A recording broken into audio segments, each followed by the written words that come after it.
কিছুক্ষণ আগে এই গরুটা বিক্রি হয়ে গেল হরজতপুর গরুর হাট থেকে সুদানদের একটি গরু। আপনারা দেখছিলেন যে থাপা দিয়ে দিচ্ছে, এই সেই গরুটি বিক্রি হয়ে গেল এই হরজতপুর গরুর হাট থেকে।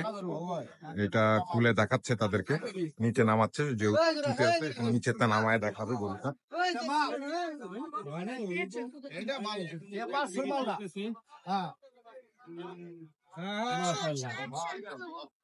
বিশাল দেহের একটি গরু দেখছেন,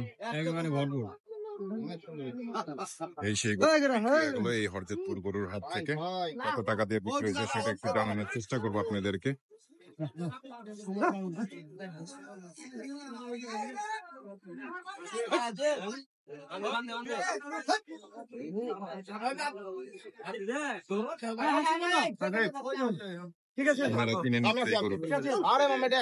যারা দেখছেন ক্যামেরার মধ্যে, তারা এই গরুটা কিনে নিল মাত্র।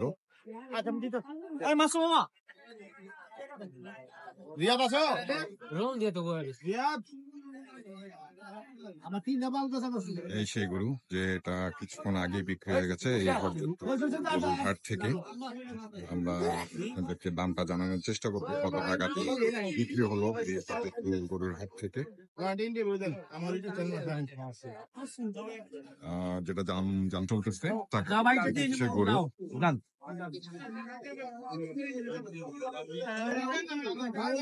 গরুর টাকা ওনাকে বুঝিয়ে দিয়েছে ব্যাপারী ভাই।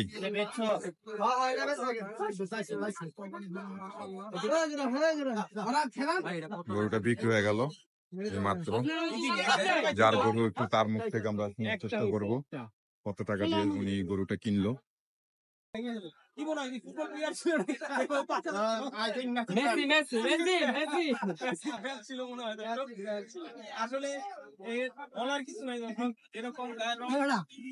আমরা কিছুক্ষণের মধ্যে দেখি যে গরুটা কিনছে তার থেকে দাম জানানোর চেষ্টা করবো আপনাদেরকে, কত টাকা দিয়ে গরুটা কিনছে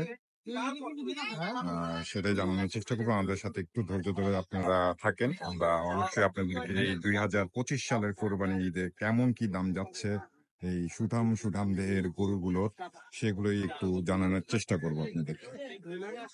গরুটা কিনলো ভাইয়া, একটু যদি সময় দিতেন। আমরা দেখলাম যে কিছুক্ষণ আগে আপনি একটা গরু কিনলেন, কত টাকা দিয়ে কিনলেন? 2,80,000। 2,80,000 টাকা। দাম চাইছিল কত ভাইয়া? দাম ছাড়া খেলনা সামনে ছিলাম না তো। এমনি গরু কিনে কি খুশি? আলহামদুলিল্লাহ। এটা কি কোরবানির জন্য? আপনারা শুনলেন যে উনি 2025 সালের কোরবানি ঈদের জন্য এই গরুটা কিনলো। উনিও গরু কিনে খুশি, মাশাআল্লাহ। আমরা ওনার কোরবানিটার জন্য দোয়া করবো যেন ওনার কোরবানিটা আল্লাহ পাক রব্বুল আলামিন কবুল করুক। ভালো থাকবেন, সুস্থ থাকবেন। আপনাদেরকে দেখানোর চেষ্টা করছিলাম যে এই হরজতপুর গরুর হাট থেকে গরুর দাম কেমন কি যাচ্ছিল, কেমন চাচ্ছিল, সেগুলো একটু তুলে ধরার চেষ্টা করছি। ভাই ভালো আছেন?